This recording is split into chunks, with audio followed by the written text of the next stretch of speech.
everyone, welcome back to Sunday Live Chain. Thank you so much guys for tuning in. I'm here to update you of what's going to happen on Muvhango from the 24th to the 28th of October 2022 on Monday. Rendani thinks the family should be invested in getting Vhutshilo and Zama back together for secretive reasons. Shares drops a bombshell at Waterside on Tuesday.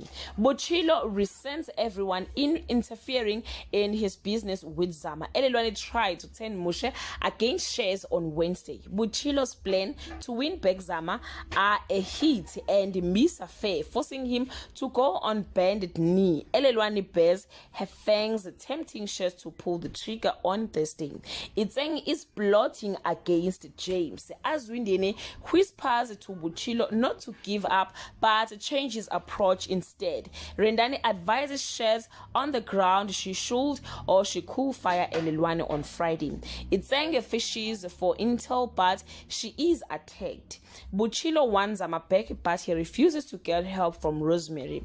Elelwane is forced to humble herself and grovel at Sha's feet. Guys, this is all I have for today. You can leave your comment below and share your opinion. Bye.